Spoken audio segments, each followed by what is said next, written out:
3 words, written in 1949. And somehow they describe your phone better than the ads that sell it to you. George Orwell never owned a smartphone. He never saw a security camera on a street corner or a targeted ad appear seconds after you said something out loud. And yet he wrote a novel so precise about power, surveillance, and truth that 70+ years later, people don't call it fiction anymore. They call it a warning label. Today, we're going inside 1984.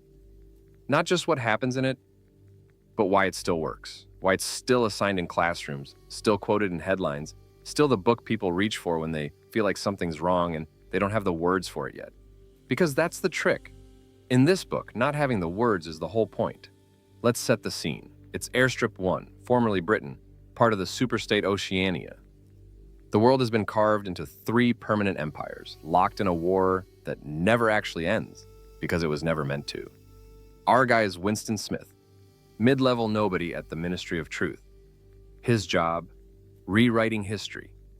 Literally. If the party predicted grain production would double, and it didn't, Winston changes the old newspaper article so it matches whatever the party says today. The past isn't recorded anymore. It's edited, on demand. And that's the first thing Orwell wants you to sit with. In this world, the truth isn't hidden. It's rewritten. There's a difference. Hiding the truth means it still exists somewhere. Rewriting it means eventually nobody remembers there was anything to hide. Every room has a telescreen. It broadcasts propaganda, and it watches you back. You can dim it. You can never turn it off. But here's the detail people skip past too fast. The party doesn't actually need to watch everyone all the time. It just needs you to believe they might be. That's cheaper. That's smarter. Winston describes it perfectly. You have to assume every sound is overheard, every movement scrutinized, unless you're in the dark. That's not a security system, that's a psychological one. The camera doesn't have to be recording, it just has to be possibly recording.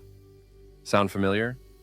That's the same logic behind every "your call may be monitored" disclaimer, every doorbell camera on your neighbor's porch, every app permission you clicked allow on without reading. Orwell wasn't worried about cameras. He was worried about what constant possible observation does to a person's mind. It doesn't just watch behavior, it edits behavior before it happens. This is the part of the book that people quote the least, and it might be the most important idea in it. The party is building a language called Newspeak, and the goal isn't to add words, it's to delete them. Every year, the dictionary gets thinner. Words like free survive only in narrow uses. This field is free of weeds, but free as in political freedom? Gone, not banned, just unavailable. There's no word left to build the thought with.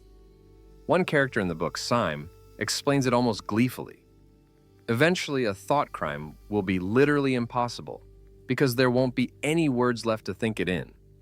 That's the theme underneath the theme. This isn't a book about censorship.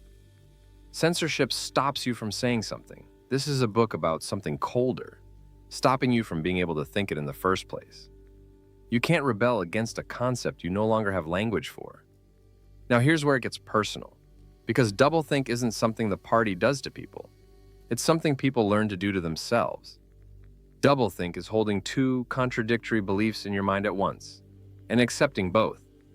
War is peace, freedom is slavery, ignorance is strength. The party's slogans aren't nonsense to the people repeating them, they're comfortable. Because the alternative to doublethink is noticing the contradiction, and noticing the contradiction is dangerous. Winston's whole arc is basically a fight against doublethink. He wants to hold on to the plain, ordinary fact that 2 + 2 = 4, not because it's a hill worth dying on, but because if the party can make him believe 2 + 2 = 5, if they can get inside that, there's no fact left they can't take from him. That's the real horror engine of this book. It's not about being punished for what you did. It's about being made to want the punishment to be true. I'm not going to walk through every plot beat of the ending. If you haven't read it, it deserves to hit you cold. But I want to talk about why it's built the way it is, without spoiling the specifics. Most dystopian stories give you an ending where the hero either wins or dies fighting. 1984 refuses you both. The horror of the final act isn't a defeat you can be angry about. It's a defeat you're made to accept as correct. Orwell wasn't interested in whether the rebellion succeeds. He was interested in something worse. What does total power actually want? Not obedience. Obedience is easy. It wants love. It wants you to walk away agreeing that the boot on your neck was always where you belonged.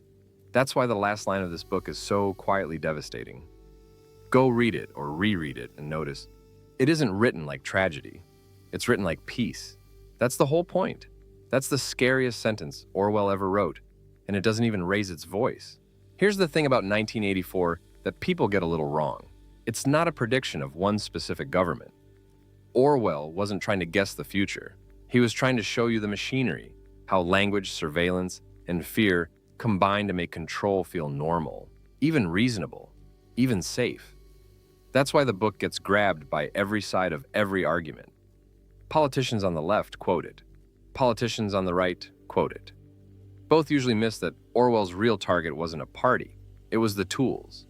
Rewriting facts, narrowing language, making contradiction comfortable. Those tools don't check your political registration before they work. The terrifying part isn't that Big Brother might be watching. It's that most of us, most days, don't even check. So if you take one thing from this book, don't make it surveillance bad. That's the headline, not the argument. Make it this. The fight for truth starts smaller than you think.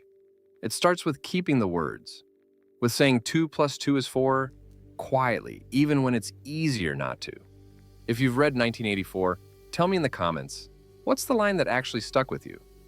Not the famous one, the one that got you when you weren't expecting it. Thanks for watching. I'll see you in the next one.